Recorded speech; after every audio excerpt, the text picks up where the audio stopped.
Hey everybody, this is Robert, back with the StewMac LP build kit that I've been working on.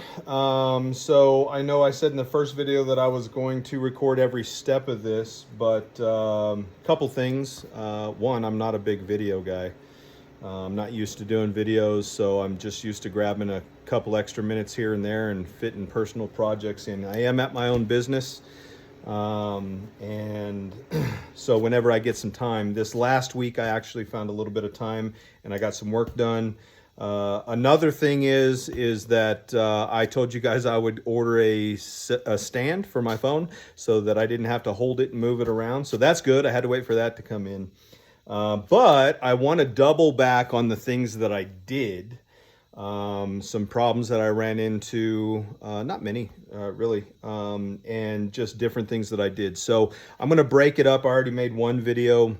It was like 35 minutes long. So I'm going to go back and redo it and make them in sections. We'll talk about the neck. We'll talk about joining the neck to the body, and then the prep sand and the vinyl seal. Right now I've got everything all the way up to vinyl sealed. My next step is masking everything off on the fretboard and then starting my actual paint job. So this video, we're going to talk a little bit about what I did to the head and the gluing of the neck into the body. So, excuse me, looking at the instructions, the book, take time and read this thing. I read a section and then it'd be 2 or 3 days, and then I'd go to do something. I'd have to come back and reread it and realize I needed to read a little bit further. Another thing is that I've spent a lot of time, not just reading through this, but I've also spent a lot of time reading the extra stuff that StewMac has on their website about the build kits, about specifically the Les Paul kit. This is kind of generalized for the most part. They have some addendums that came with this. Read those, absolutely. The addendum actually has a day 1, day 2, day 3 breakdown. It's got it in here as well. But there's some additional information on there specifically about, on the StewMac website, that you can find in both reading and videos, specifically about different portions, like leveling the frets or sanding the frets down, doing different work to edging the frets, you know, sanding here, sanding there, gluing in. So I spent a lot of time there. Really good material. I'm going to try to put those links in with the videos for the certain areas that we're doing videos for. But another thing is that I've noticed there's a few things here and there that I can't seem to find in any of the nomenclature or videos or anywhere on YouTube about anybody who's doing any of the other companies' build kits that I've ran into, questions that I've had. I'm actually really impressed with StewMac because StewMac's got all of that content available. As we talked about in the first video, the reason why I went with StewMac is they're rated #1. I'm a huge Gibson fan. Can't really afford to go there with $6 grand for the one I wanted. That's why I'm doing the kit that I'm doing. But the older gentleman that does a lot of the videos and information videos with StewMac used to work for Gibson. So I'm really thinking that a lot of his expertise and the other expertise from people there at StewMac has really led to this being the #1 build kit on the market. I've also noticed that there's a lot of things that are really easy, that they've made easy for the kit that I've been worried about since the inception of me thinking about getting a kit and building a guitar. Like, how do you get the neck straight and all that crazy stuff? We'll cover that when we talk about gluing it in. But I've even sent a couple emails over to StewMac, and I've got a return off of them in relatively short time. I mean, of course, our patients think we need a response right away. Patience is an absolute virtue with these builds. You gotta take your time, or it's gonna look exactly like whatever time you put into it. If you take your time, she's gonna look good. I've already figured that out. If you rush through it, she is just gonna look like a pawn shop guitar when you're done. So I don't want that. But it took about 2 days to get a response off the question that I sent to StewMac, but it came back pretty informative. They were pretty friendly with it. I didn't feel like I was putting them off. And there's just a lot of information there, really good resources with StewMac. So anyway, the first thing that I did was the head. It talks about this. This is literally the first step, right? I mean, the book talks about what's in the book, what's in the kit. And then here it is right on page 4. The first step is shaping the head. So it says make a template. It shows a piece of cardboard. You can use cardboard, whatever you want. Cut it out to the shape of the head.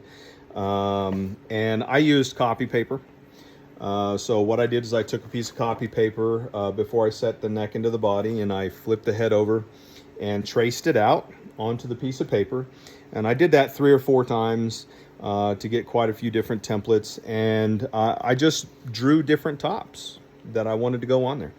So, I drew the traditional Les Paul design. There's another company that does actually a reverse of the Les Paul. You can actually take their head and stick it right to the Les Paul head. It fits in like a puzzle. I decided not to go that route. One, because this is not a Les Paul. This is mine. This is a Robert custom LP. So how about that? So I didn't want to follow their tradition. I am keeping to some traditions that they have. I like the traditional sunburst that they have, and a few other things, but I didn't want to go there because it's not a Gibson. This is my LP. So I did some really intricate designs up here. My wife was actually really liking a couple of those, but I decided to simplify it a little bit since this is my first guitar build from a kit, and I didn't want to get too crazy up front, screw up my head, try to have to order a whole new one. From what I understand, this one is actually fit to this. It fits really snug. I don't know if they, just make them on a CNC and put them out separately, or if they make them together and fit them. But I didn't want to have to replace anything. So I went with a more simpler design here. I like it. It's got good points on it. Gives a little bit of style, a little bit different. Still has kind of that up and down of the Gibson, but it's not that flowing roundness that the Gibson have. I like the points. I'm a real fan of the BC Rich heads, a lot of the different designs they have. I love the Ibanez head. Those are pretty cool. I like really good shapes and curves and points. But this one's relatively simple. I get my points out of it, but I also didn't get too intricate. I've got a drum sander that I use for my day-to-day in my normal business. And I figured that this was a good design, and I can use that drum sander to get really good, pretty exact radiuses in there. So this is the design I went with. I actually got this from Taylor Guitars. Taylor Guitars cut their heads like this. And I thought it looked really good. It was simple. It's going to look good in the end. So that's what I went for. So what I did is I actually measured from the inside of the peg holes all the way down to find the center.